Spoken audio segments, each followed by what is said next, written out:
Sorry for the bad lighting. I wish the light in here was better. But on that note, there's a lot of things that I wish. So we're just going to roll with it, do the best we can. So this wonderful suitcase computer was brought to you by none other than those guys. This is a P70, as I believe the model number.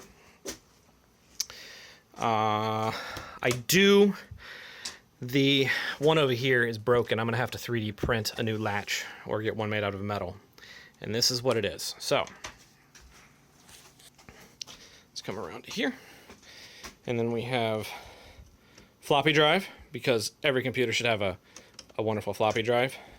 Now, the hinge for the screen is temporarily damaged till I can figure out how to fix it. But this screen actually pops out. Well, first, before I do that, let me disconnect the keyboard. And then this spins. Oh, doing this one-handed is tricky. Ah! 8990. That'll give you a date for the approximate age of the machine. There we go. Click down. So then it then sits up at an angle. Now, this is not a full mechanical. It feels like rubber domes under there. I know most people are disappointed in that. I don't know if that's something that can be retrofitted. The layout is obviously familiar to anybody that knows old IBM keyboards. I'm curious if the board inside, wipe off my sweat, if the board inside could use a Model M. Now, obviously the connector is going to be different, but I don't know if there are any Model M's which come with, if I can even figure out how that connector comes out. There he goes. That come with that connector. If there are, then I wonder if the internals of that could not be replaced with a Model M internals to give it an actual mechanical. That would be nice, but it is what it is. So, moving on to here. Lovely, chunky power button.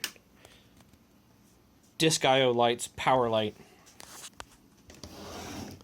Whoa. Oh, wait, there you go. Type 8573-121, and there's its serial number.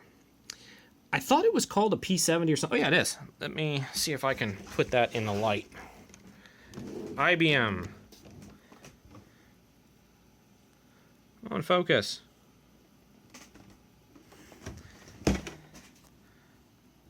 There you go.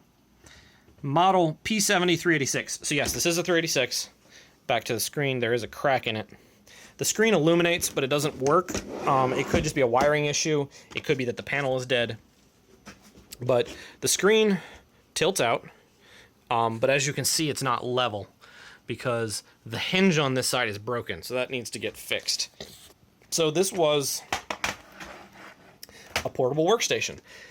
Now, there are a lot of portable workstations in this era because they needed to be big, huge, chunky workstations to actually fit everything.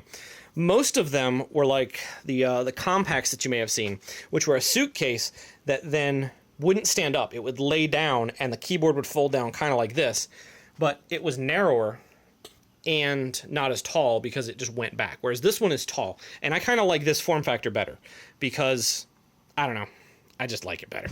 That's a valid reason. So coming around to the back to the I/O, let me actually move this stuff out of the way because I'm going to lay this down to get into the I/O because we just have an overhead light. Power, because you always need power. I don't know. PS2, parallel, and then another one. It's been so long since I've looked at a lot of this older stuff that I forget the names of this, so you'll have to forgive me. I know that I should know it, And people like LGR would be very disappointed that I don't know it, because obviously this is information that is critical to save. We do have a serial there. There's another PCI card slot there. And then we have VGA for an external monitor. I have not pulled this out. I have not dismantled this thing yet, because when I do, I want to do it right, and I want to get nice footage, nice lights, and take this whole thing apart. Because I have two plans for it. Number one, restore it as it is, fix it.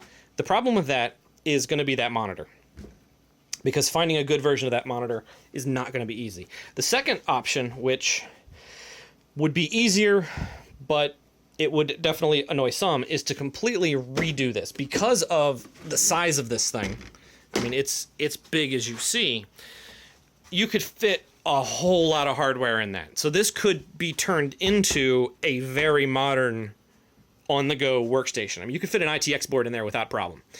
This could then be replaced with a modern LCD.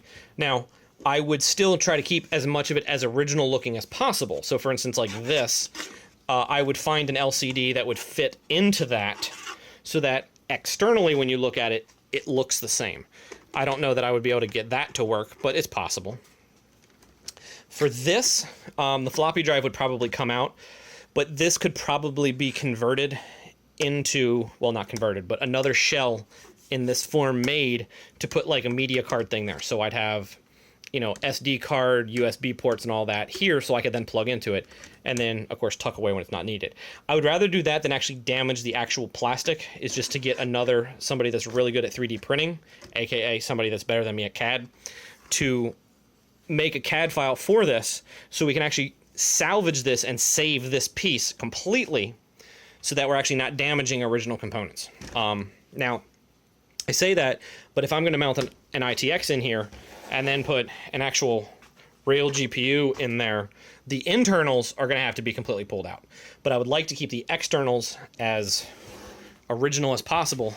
And I just think it would be cool to pull up at a place and pull that thing out and start doing work on it. So